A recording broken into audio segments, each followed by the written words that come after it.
It's time for our meeting to come to order. I'm going to turn it over to, thank you all for being here today first. I appreciate that all of you have taken the time to come and show up. Okay, Elaine is going to tell us about our program. Hi, our speaker is Allison Crane from what we call the Extension Office. She's here to speak to us. I'm going to read your topic. How the Extension and FCS program helps with food security, nutrition, and food safety, making it relevant to how the FCS can help master gardeners. Allison, you want to come in up?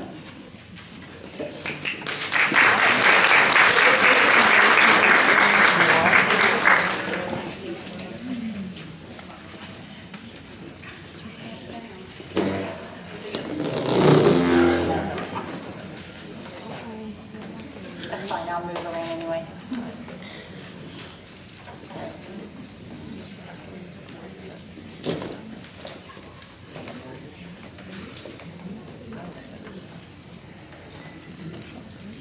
Good afternoon. Everybody doing all right? Did you eat your lunch?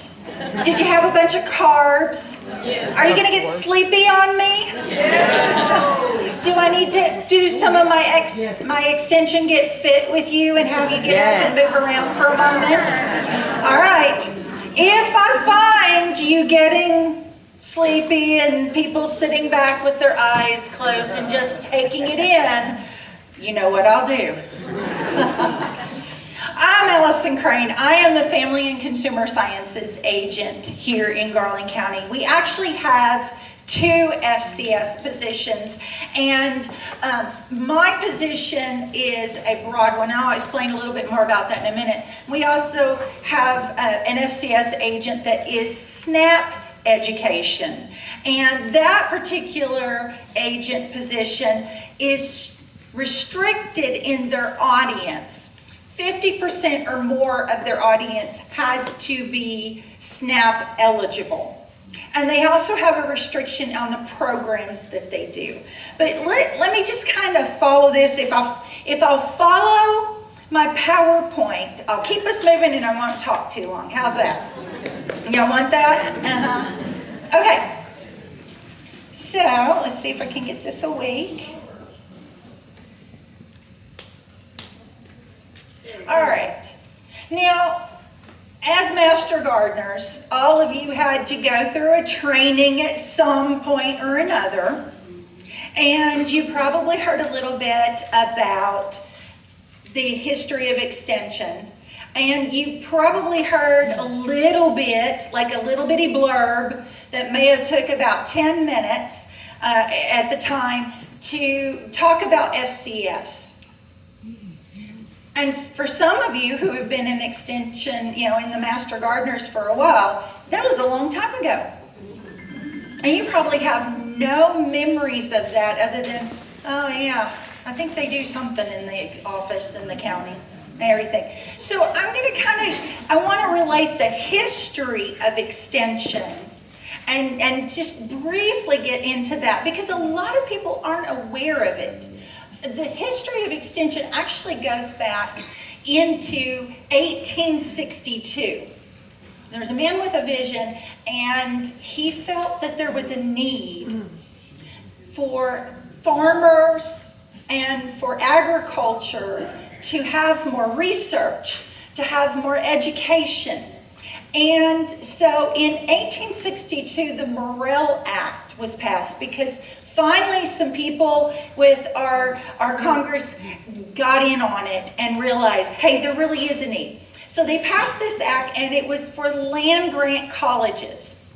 And so what they did is the federal government gave all the states some of their federal holdings in each state that they could then go and sell and use that money from the proceeds for those land sales to form a college. And the focus of those colleges would be, in particular, agriculture, mechanics, and home ec. All right? Now, I'm FCS. But how many of you remember home economics? Hello? Yeah. And when I say home economics, you know, oh, I know what you do now and stuff. All right, but let's go a little further with this. So they realized that this was a really great thing, and it really made a drastic difference in the lives of the farmers and then also in the production of the agricultural, world, I guess you could say. And it really steamrolled America into massive productions. And then in 1914, though, they had another vision with this, because that wasn't enough. Not everybody goes to college, for one thing. And not everybody gets to take all of that information or all those classes. When you go to college, usually you focus on one area and you get all that information for that one area, but you don't get the broad general thing.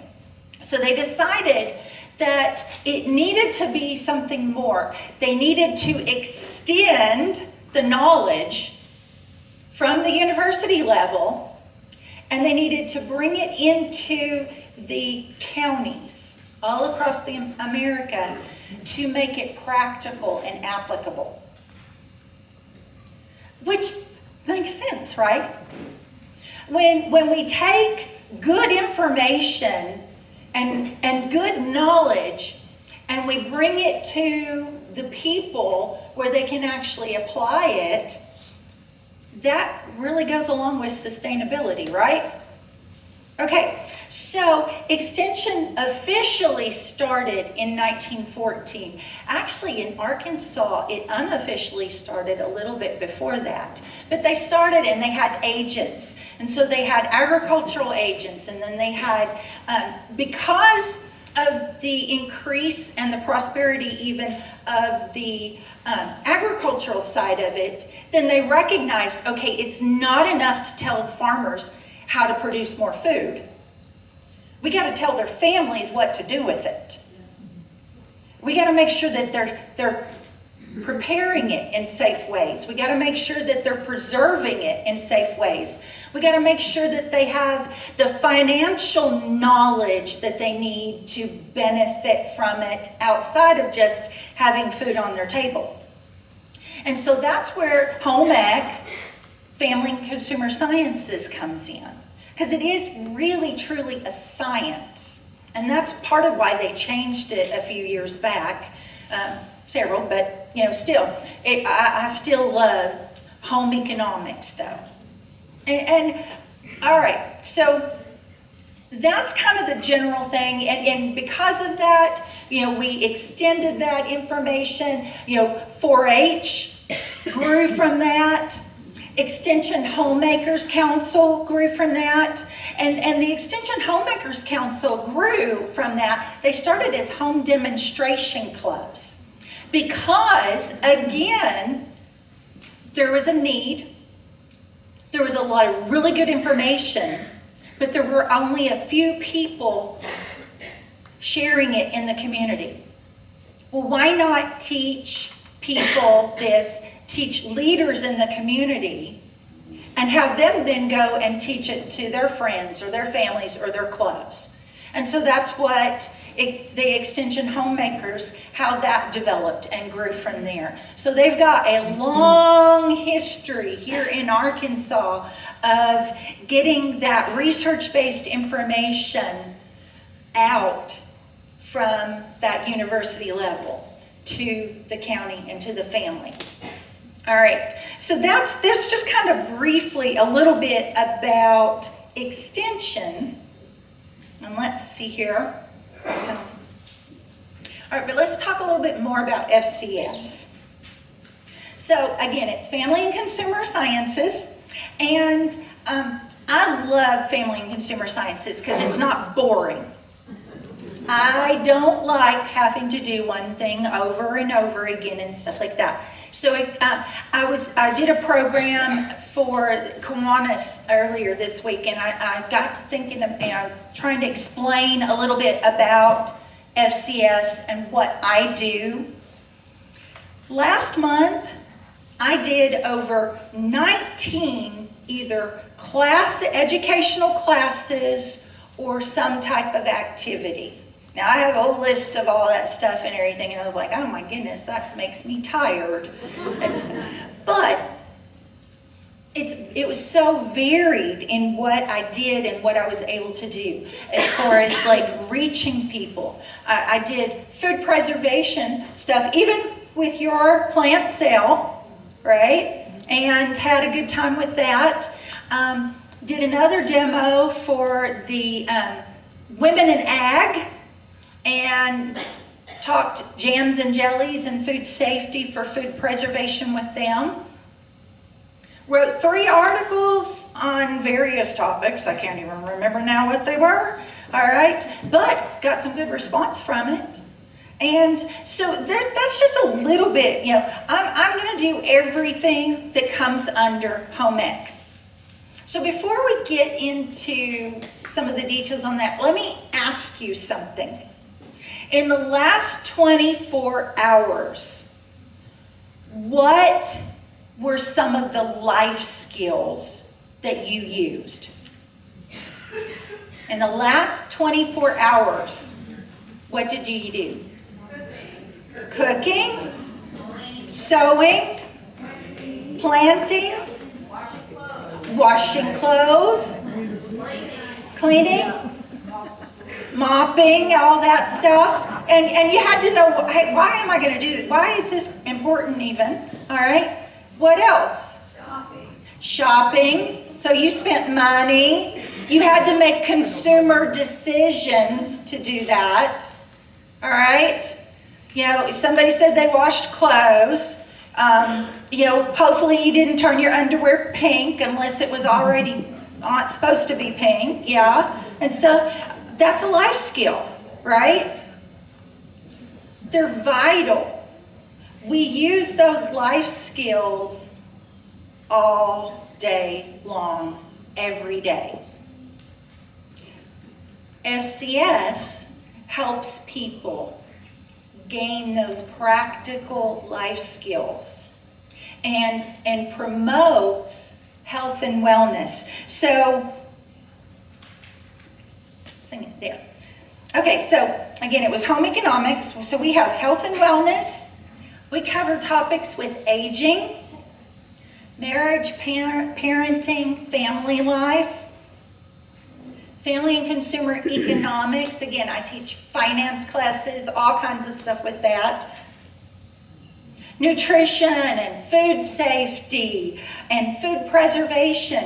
Anybody ever go to a restaurant to eat? Do you want your food to be safe at that restaurant? We do Serve Safe. We partner nationally with the National Restaurant Association and SCS agents all across the state. They teach food safety courses to restaurant managers and to child care providers and to food truck. I'm getting lots and lots of people who are opening food trucks, and they have to have this course for it. So all kinds of things with that. Of course, we also do a lot with leadership. How many of you been to the Extension website? Okay, good. Well, most of you have. But how many of you have been to the section that's life skills and wellness? Yeah, okay. We're going to change that. Y'all need to change that. All right. So, when you go to our Extension website, under the Life Skills and Wellness section, I know this part over here, farm and ranch and yard and garden, is your main thing and stuff. And believe me, I use it a lot, especially for the bees. I'm a beekeeper.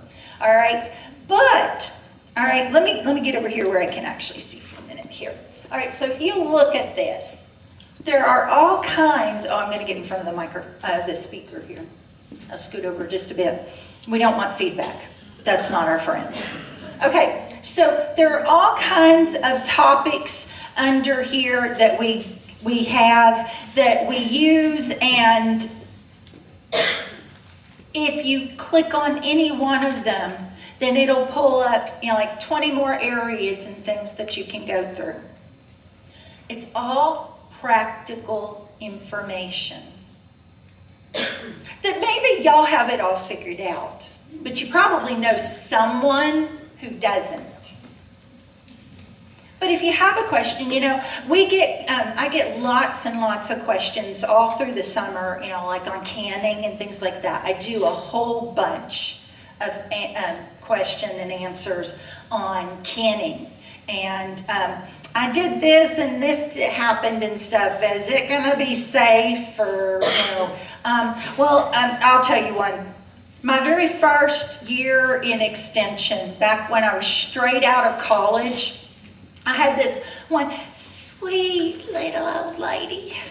She called and she's like, honey, I just found some jars of tomatoes. And I realized they've been in my cellar for 6 years. Are they safe? I ate some and they tasted fine. I got her whole life story through all of this and stuff, everything. And my final answer was, okay, ma'am, you need to throw all of that out. Do not eat anything else. Do not taste it at all. Whether it looks good and smells good or tastes good or not. My son ate it too. He's fine. I was like, okay, what you need to do now is you need to watch yourself for these symptoms. And if you have this, your son needs to take you immediately to the emergency room. And so we answer questions like that. I don't usually get that extreme of a question, but that was my eye-opener to the fact that people need to know this information. I have 3 kids, and part of my focus as a parent has been to raise them up to be capable adults. Everything I did with them, from even itty bitty on, was so that they could live independently and not in my house anymore. It worked. They're out of the house. And they don't live too far, so I get to see them. All right? But not everybody has that. So people need this information and this education here. Now, you kind of think, okay, all right, so this is really good and this is useful. I want you to notice right here, that Grunt Up You podcast. I'm going to talk about that in just a minute. But, for Master Gardener's sake, if you think of all these things you see up here, all right, so you've got food and nutrition. With that, what are you doing with that food that you're growing? All right. It also gets into food safety and preparation. Anybody ever pulled your back or something like that while you were lifting stuff that was too heavy for you in your garden? Well, then you need health and exercise, like our Extension Get Fit program that we have. We have exercise classes that focus on core strength, flexibility, and core strength, flexibility, and balance. Nobody wants to fall in the garden. All right. Of course, recipes, things like that. If you're selling stuff or growing things to sell, you need financial information. And then here's one of the neat parts. Personal wellness and family well-being. It is proven by studies that being outside and being in the garden and growing things is good for your health, your mental health, your physical health. So all of the things that y'all are doing are all related to what I do for everyone here in this group, and then all those people that you reach, because y'all can reach people that I will never ever meet to benefit and share. Now let's go on. I mentioned that we have an agent that has SNAP related duties, and so they are, as far as like sustainability, let me get into this a little bit here, all right, and how like our programs and things. You know, the old saying, what, give a man a fish, what, y'all say it for me, you know, give him a fish, he eats for a day, teach him to fish, he eats for a lifetime. It's the same thing with cooking and knowing information about nutrition, finance, all of that. All right? So then we have FNEP too in a whole bunch of our counties. There's about 19 counties in the state that have FNEP, which is another program that focuses on this. And they actually have people that go and teach these classes specifically in these counties. Now, here's just a few of the things and the ways that Master Gardeners and FCS partners with Extension and the programs there. All right, so EHC, how many of you know what EHC stands for? I said it earlier. Extension Homemakers Council. Good, good. All right.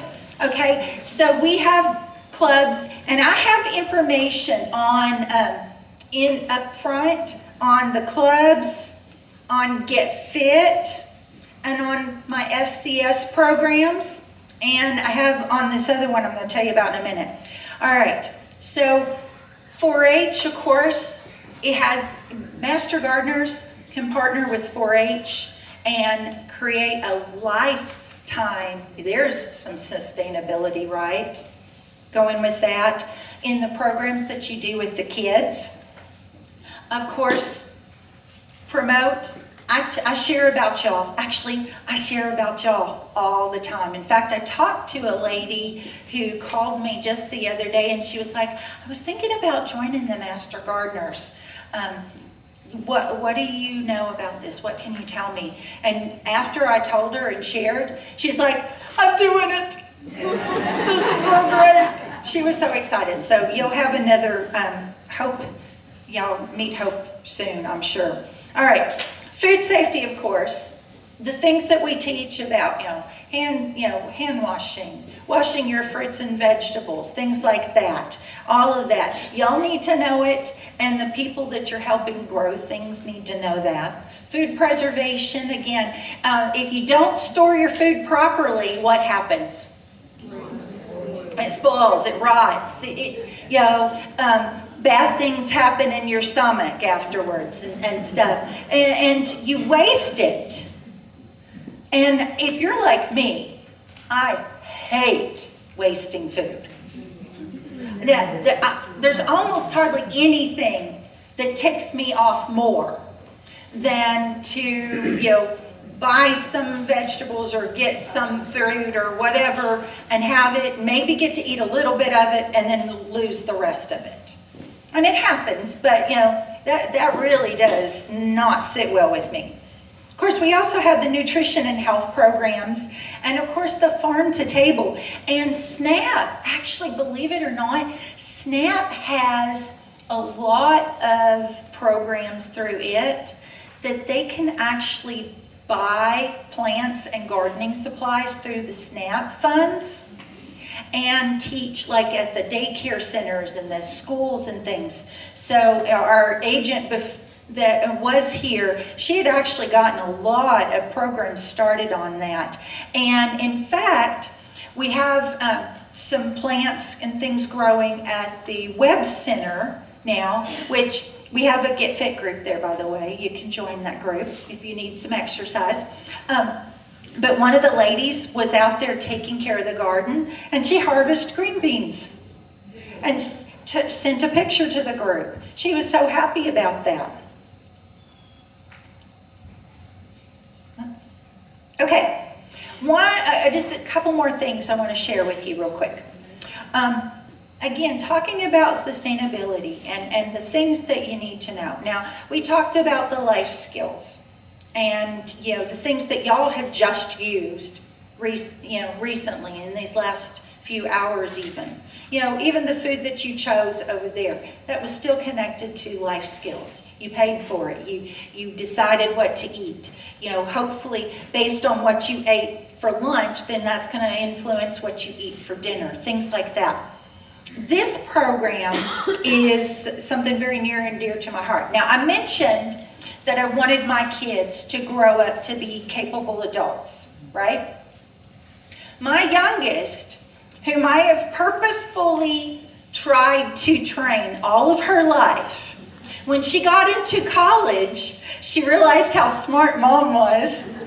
And she was like, okay, Mom, she's in there and she was like, my friends and I have decided that we need some adulting classes.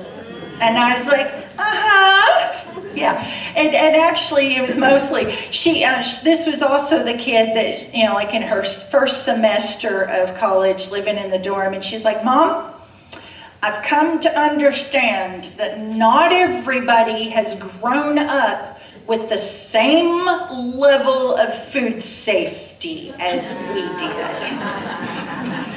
She's like, yeah. I mean, she had a roommate. She took that roommate like 3 or 4 times to the emergency room for foodborne illness. I'm telling you. She couldn't convince her, don't eat the pizza after you left it out overnight and stuff. So, all right. I got to thinking though, if my daughter is recognizing the need though, and thinking that she needs stuff, then what about all those kids that don't have parents who teach them, or those young adults who are suddenly on their own and they know nothing? And there's a lot of them out there. What about those kids in foster care that when they age out, they're out and they have no one to go to? So I got with agents across the state and we developed the Grown Up You Facts for Success podcast. It's an adulting podcast program that focuses on life skills. It's all very practical application. We try to keep them short and sweet, and we have even educational resources that go with it so teachers can use it in their classrooms.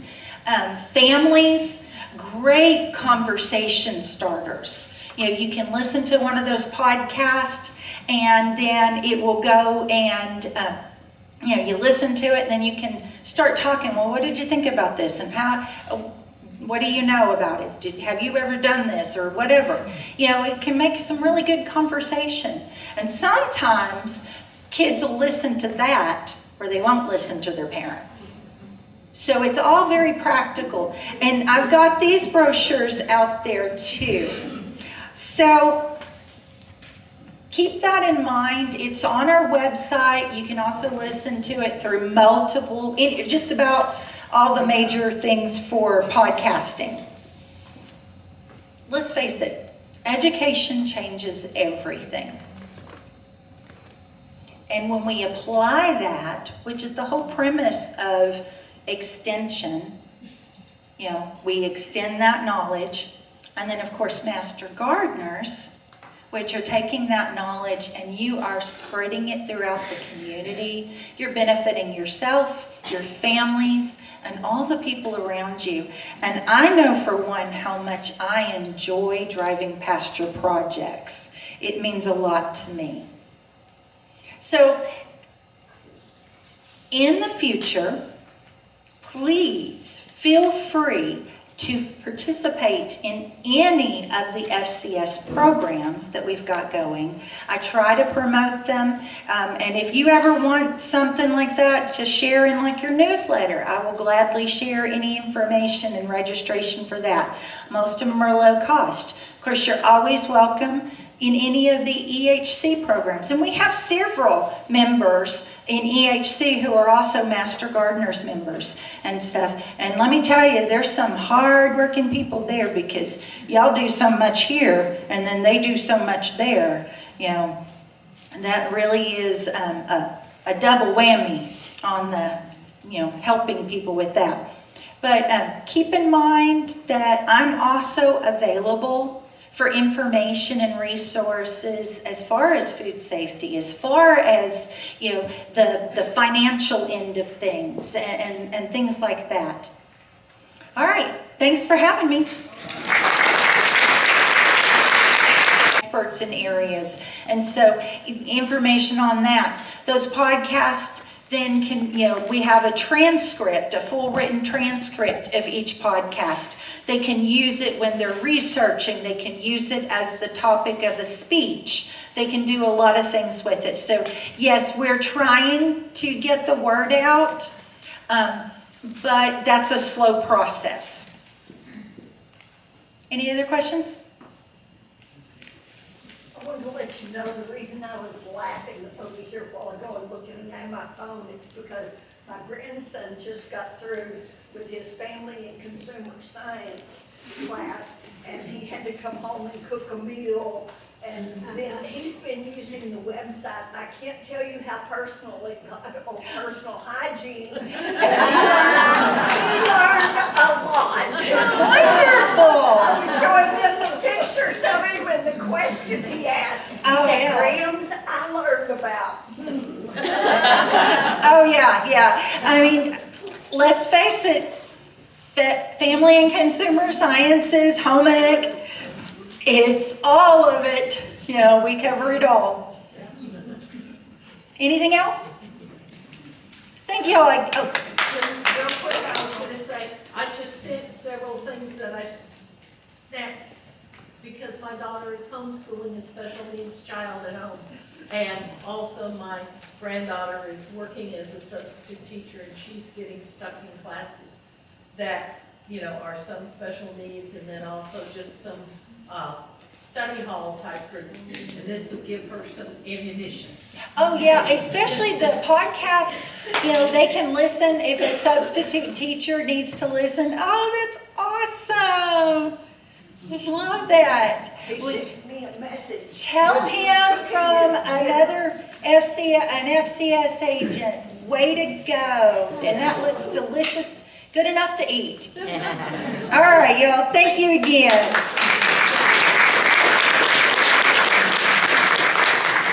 Allison, we have a gift for you. We might have to help you carry it out. Here's a little card. This was prepared and made by our Dissension Center Learning Center out at the, I have to say, you know where it is. Yes. And the students helped make it. Oh, wonderful. Thank you so much. Thank you all. Okay, let's go through our officer reports. Marcia. Detention Center Learning Greenhouse is what she was trying to. Thank you, Gail. The minutes were in the newsletter. Thank you, Lynn. And are there any additions or corrections to the executive minutes for May? If not, they'll be published as written. Thank you. Hi, I'm Denise, your treasurer. We got those reports out there a little bit late, sorry about that. One of these days I'll stay home, but right now we're doing a lot of traveling. So the cash report shows what came in and what went out. This is a little bit different this year than last year. Things don't go in or out in a timely manner. So it's been kind of interesting. We'll get there. So it shows that our beginning balance was $17,152.68. Our ending balance in our account is $51,237.34. And if you look under the income, there are some donations. There are the hospitality. So the March luncheon, you know, a lot of us members pay for our lunch, and so that's in there. And then the big items are the vendor fees from the plant sale, and then the plant sale, cash, checks, sponsors. So the only thing that is not reflected yet in the income is what we brought in by credit card. So like I said, you know, slowly but surely, we get ourselves all in there. So then the income and expense report, if you kind of keep an eye on that, it's not really up to date, but it gives you kind of the direction we're headed. And it shows you what we've spent this month, what was spent out of your budget in April. And it also shows year to date, and it shows your budget. So it shows kind of what you have left. And so if you have any questions about these, let me know. Thank you.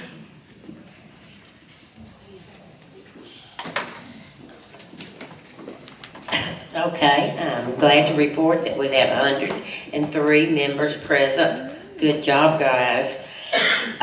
We have 5 visitors. Teresa Clemens, Pam McNutt, Valinda Norman, and is it Buffy? Muffy? Gleason. All right.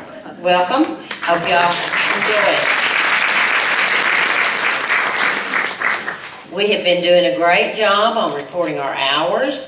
We've had 167 of our members report. If you're not one of those 167, you need to get on there.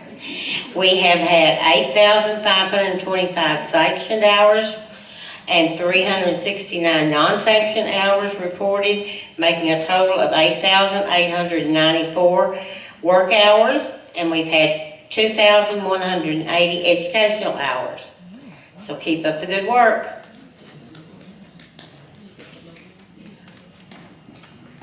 I'm not going to stand up, it's too hard. On project guidance, I am just now starting to get a checklist together to start meeting with all the committees. Probably going to be mainly luncheons instead of me going to every different committee meeting. But that's in the works once we finish the conference.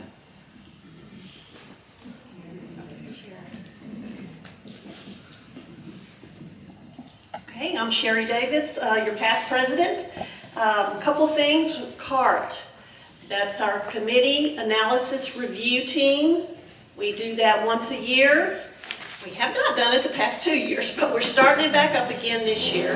And we will start in June. We normally would start in May, but everything is pushed behind the conference. So we're going to start up in June.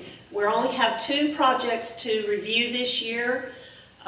We normally have 4, but 2 of those 4 are no longer projects. So we're down to 2 just this year. So it'll be a quick, easy review, I'm sure. So stay tuned for that. The other thing is our first-year Master Gardeners. We have 4 who are certified. And I have their little busy bee pins up here. So when I call your name, if you would come forward and get your little pin. Cass Adams. Roy Dern. Susan Fuller. And Jan Gibson.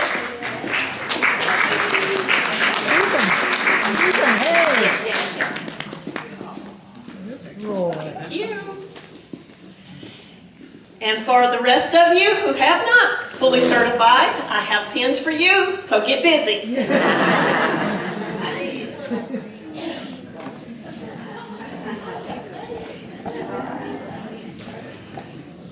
County agent report.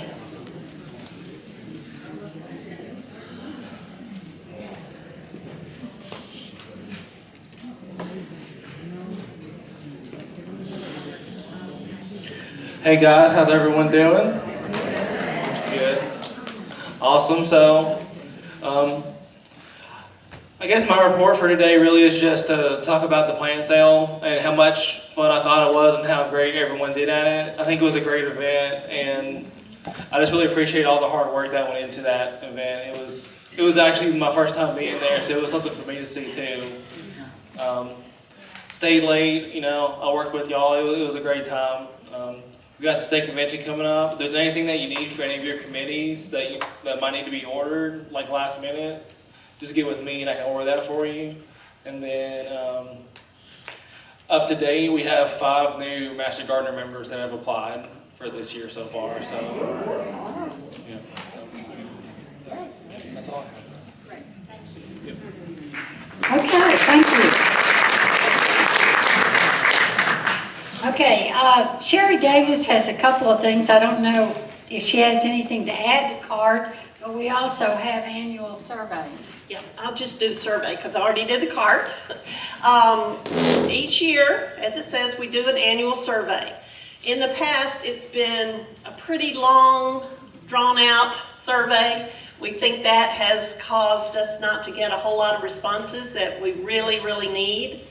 So we have cut it down this year. There's only, I've forgotten, 5 or 6 questions. So they are the core that we really, really need your responses for. If you would please be on the lookout for that. That will come out in the next week. Actually, did we decide to push that to June? I don't know. Anyway, it will be in your inbox soon. So keep your eyes open for that. And please, please, please fill it out. Thank you.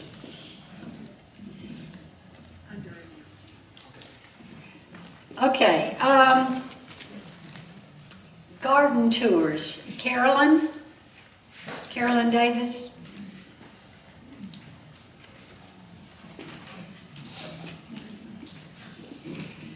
As most of y'all will recall, normally in May we have our Master Gardener Yard Tour.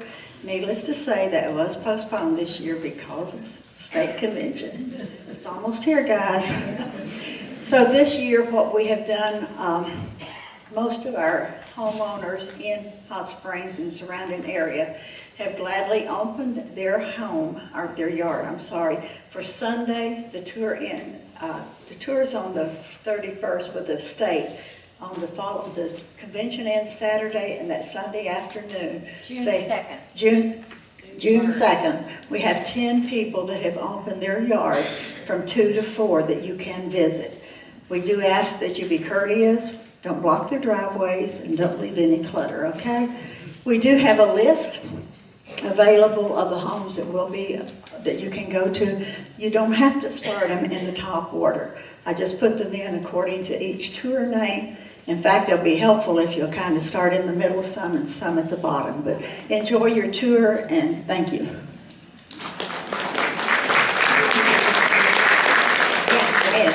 I want you to realize how hard Carolyn has worked on this, and this is really a little perk. You know, you didn't see these gardens because you were working at the convention or you didn't register and you're not attending the convention. You're going to get to see a good portion of the actual homes that have yards open on the tour, and I think this will be something you will really, really enjoy. So take advantage of it. I would encourage you to carpool. Remember, parking can be limited in these areas. You're going to be parking on the street. Don't block someone's driveway, and try to carpool and take your friends with you when you go visit these yards. Okay. Unfinished business. Tricia, state conference.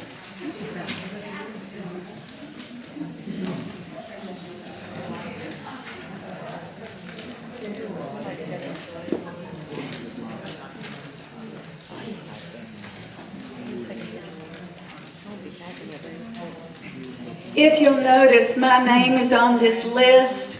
I'm going to have an interactive garden tour. You can weed, you can deadhead, Whatever your heart desires, by God, you can do it. We have a party?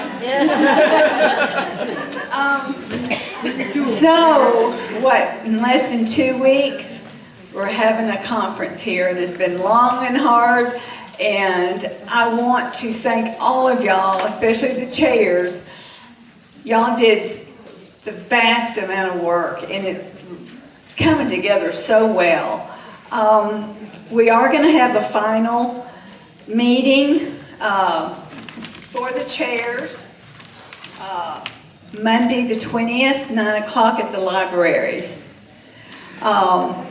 There's the hospitality room in the hotel for those who are working. And I just found out that the volunteer registration is still open.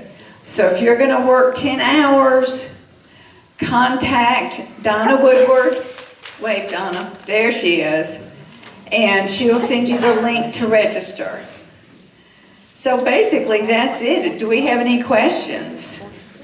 Yes, Gwen. I don't think I wrote down exactly when I volunteered. Is that still available to us? You could email it to me. If you signed up through Sign Up Genius, you'll get an automatic note from Sign Up Genius. It's a few days before I can research when. I just know if anyone has signed up for Sign Up Genius before, like plant sale or the fair, did you not receive a notification?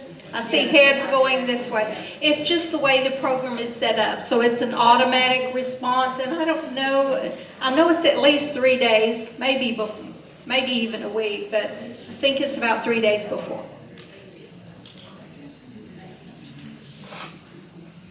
Okay, I was just told that the addresses for the garden tour on Sunday will be in constant contact.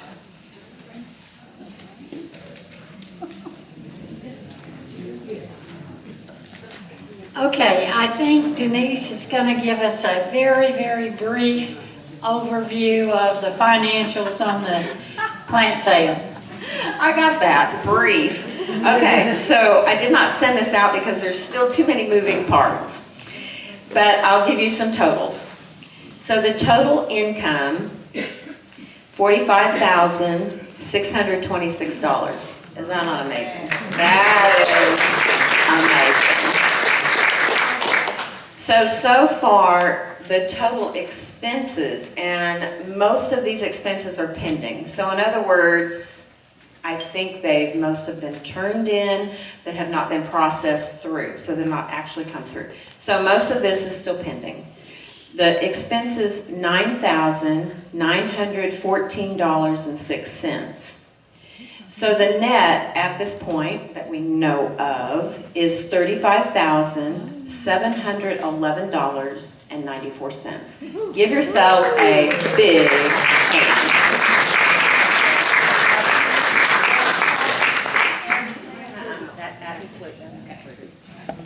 Okay.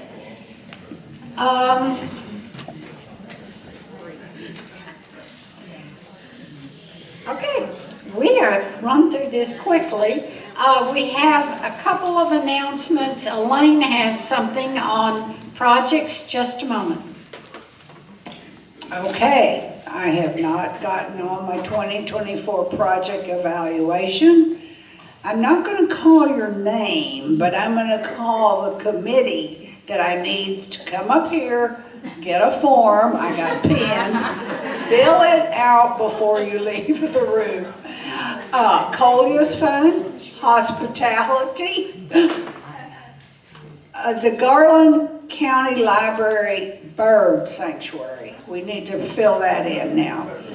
Pollinator Garden, Farmers Market, Langston, back there, James, Hot Springs, Xeriscape, and Yard of the Month, Hot Springs Village. So please come fill these forms out for me. Thank you. And we did greatly shrink those forms. It's real quick, just a couple of questions, but you do need to fill those out. It affects budget planning. I have another announcement. I wanted to be so brief, I forgot what I was going to say. So I have these purchase payment request forms for anyone who has outstanding, not invoices, well, invoices, receipts, there we go. So you need to look at all these lines. There's a lot of lines on here. One of the important things is we need to know who to send it to, and your address and all that. If you would kindly list the amounts of the receipts and total it on the front page, that would be a big help. Sometimes I get a wad of receipts, and I just don't know. So the other thing I need to tell you, and this comes from our friend Patty, these receipts need to be turned in within 30 days of the actual purchase.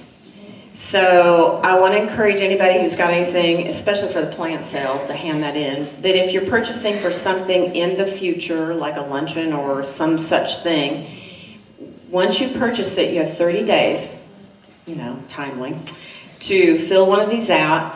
So you need to make sure that the chairman signs, that you sign as the requester, that you have your name and address and phone number, the amount, the reason why.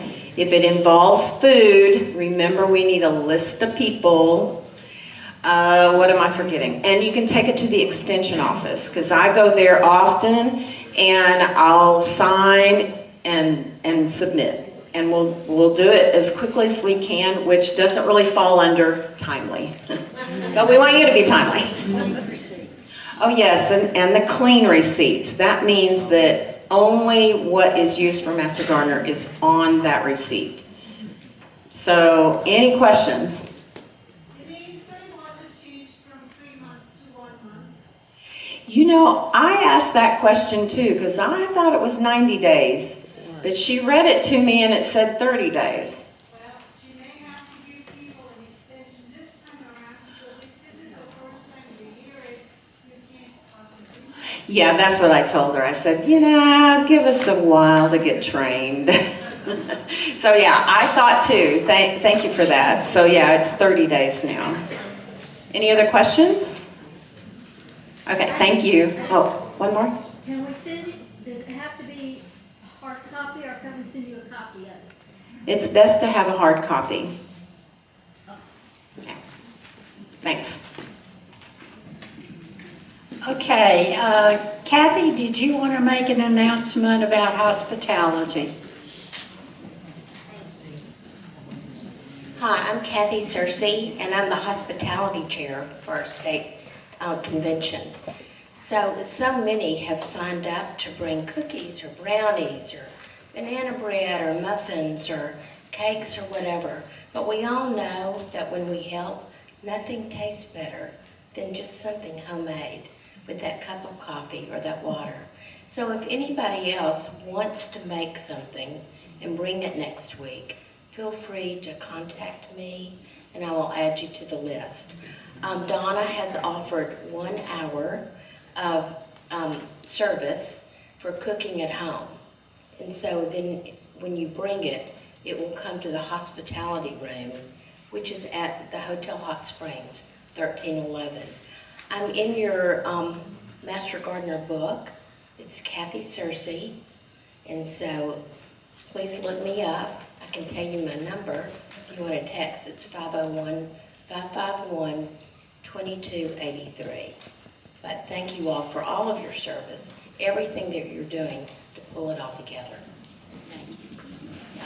Remember that hospitality room is for our Master Gardeners who are going to be working on setup day and on the day of pre-tours and stuff, and there's no meals furnished. People get hungry, they need a snack, they need something to drink, so things you bring will be used by our group as they work that day.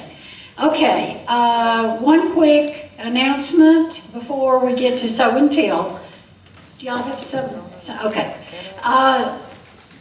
Nancy Griscalis mentioned that chair stacking, there's Nancy at the back, chair stacking, only 8 high, and we only put away half of them today. Now, Nancy, do you want the front half, back half, or one side, whatever?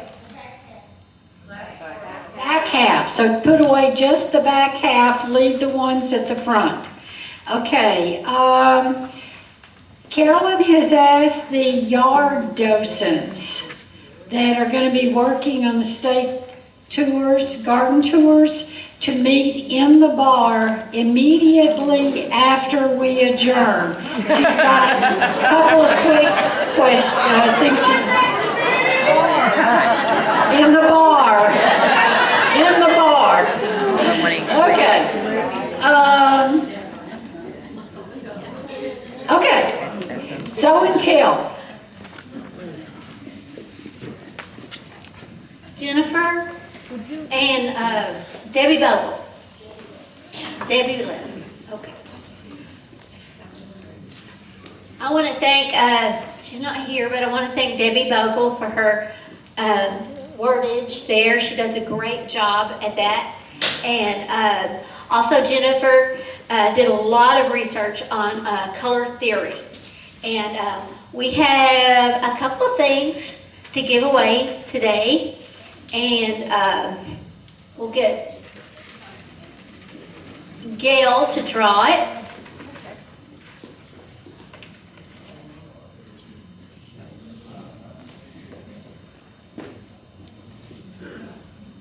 Sunshine.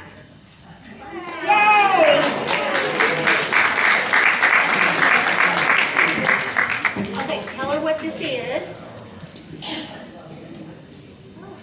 So you get this lovely bucket that demonstrates the triad color scheme of yellow, purple, and green. It's cuteness.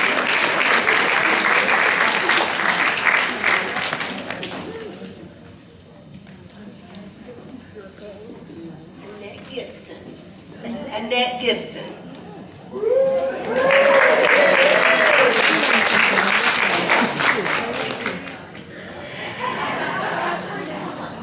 You get this wonderful resource of color in the garden.